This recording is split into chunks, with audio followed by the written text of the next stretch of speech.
ناظرین، سلسلہ چل رہا تھا حضرت حسین بن منصور حلاج کا، اس کا آج چوتھا حصہ آپ کی خدمت میں پیش کر رہا ہوں۔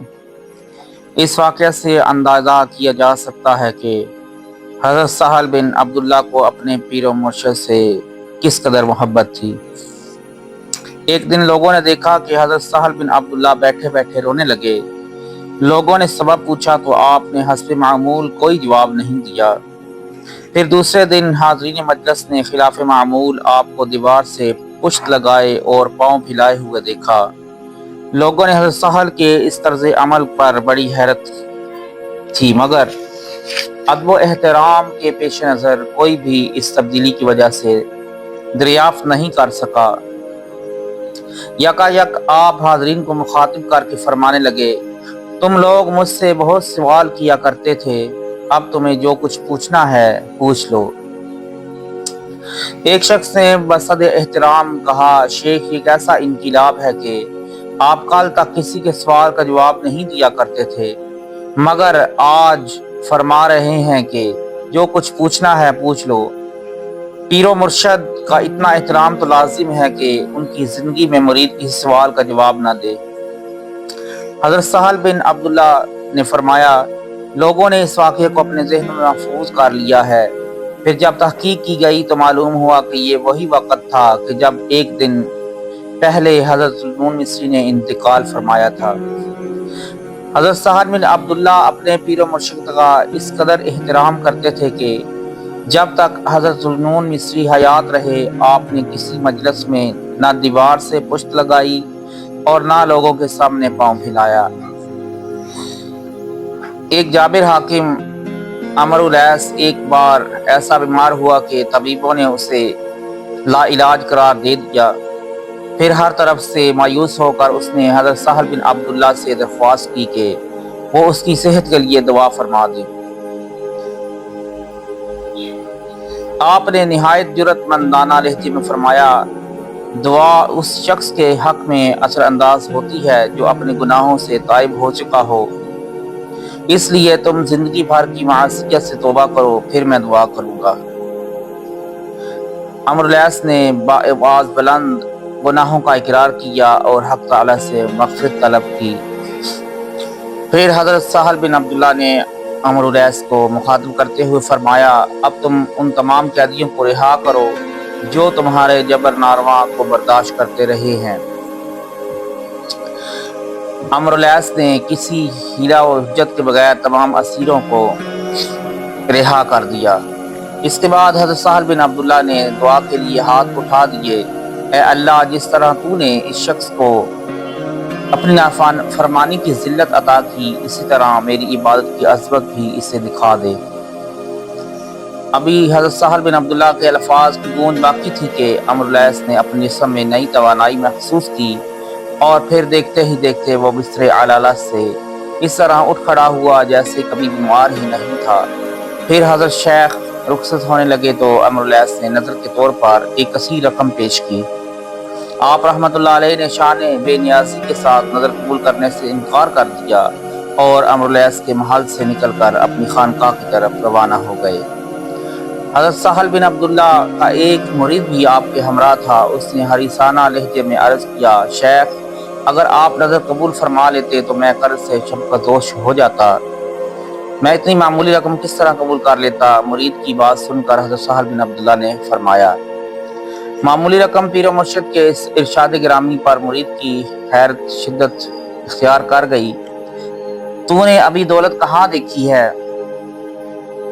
یہ کہہ کر حضرت سہل بن عبداللہ نے اپنے سامنے کی طرف اشارہ کیا، دولت سے کہتے ہیں۔ مرید نے نظر اٹھا کر دیکھا تو ہر طرف سونا ہی سونا تھا۔ خلاق عالم نے جسے مرتبہ عطا کیا ہو، اسے دولت کی تمنا کیسے ہو سکتی ہے؟ حضرت سہل بن عبداللہ نے فرمایا، روایت ہے کہ آپ پانی پر بھی اس طرح چلتے تھے جیسے عام راستے پر۔ کسی شخص نے کسی کشتی کے بغیر آپ کو دریا عبور کرتے دیکھ لیا۔ پھر جب آپ کی اس کرامت کا شہرہ ہوا تو لوگوں نے برسر محفل پوچھا، شیخ، ہم نے سنا ہے آپ کو دریائی سفر میں کشتی کی ضرورت محسوس نہیں ہوتی۔ जवाब में हज़रत साहब बिन अब्दुल्ला ने फरमाया, अब मैं अपनी ज़बान से क्या कहूँ, मेरे बारे में मस्जिद के मुअज्जिन से पूछ लो, वो झूठ नहीं बोलता।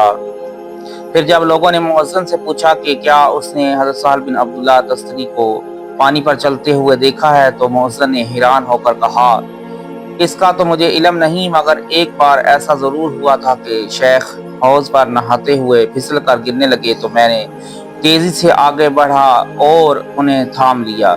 लोग मुअज्जिन की बात सुनकर खामोश हो गए। मशहूर बुजुर्ग हज़रत शेख अबू अली दक्काक फरमाते हैं, हज़रत साहल बिन अब्दुल्ला साहिब करामत वाली थे, मगर ख़ुद को लोगों की नज़रों से छुपाते थे। एक बार हज़रत साहल बिन अब्दुल्ला को रेगिस्तान में एक शिकस्ता हाल बुढ़िया मिली। आपने ज़ईफ़ खातून की मदद करनी चाहिए तो उसने ज़मीन से कुछ रेत उठाकर अपनी मुट्ठी बंद कर ली।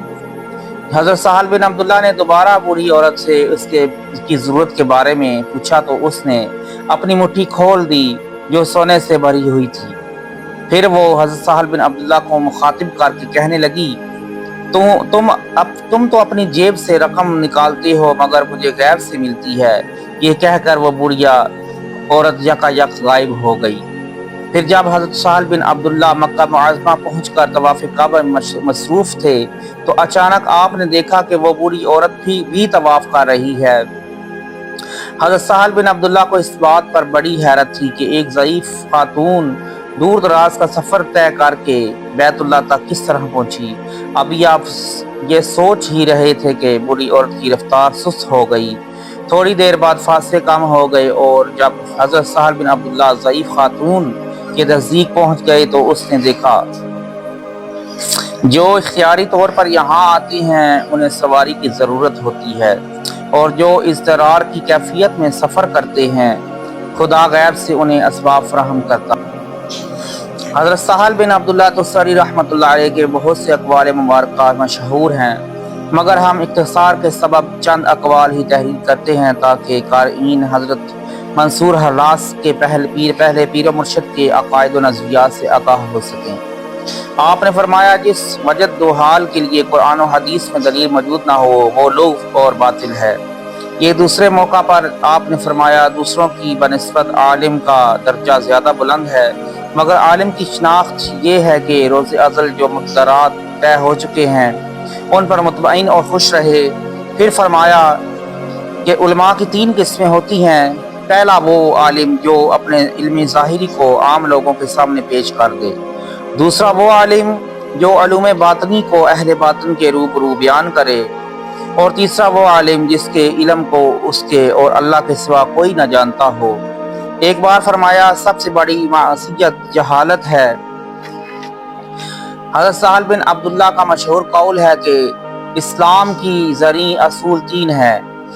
ये एक, अमाल में सरवर कौनैन हज़रत मोहम्मद मुस्तफ़ा सल्लल्लाहु अलैहि वसल्लम का इत्तिबा, रिज़्क़ हलाल का इस्तेमाल और अफ़आल की इखलास।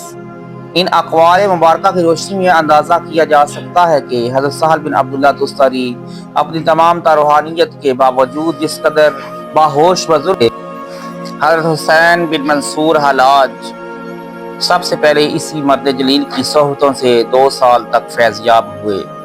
फिर एक दिन तुस्तर के बाशिंदों ने देखा कि हज़रत मंसूर हलाज अपने पीर मुर्शिद की खानकाह से निकलकर बसरा की तरफ रवाना हो गए। अब उन्हें नई मुर्शिद या शेख की तलाश थी। लोगों ने इसका सबब पूछा तो निहायत पुरसोज लहजे में फरमाया, यहाँ मेरे कल्ब को सुकून हासिल नहीं हुआ।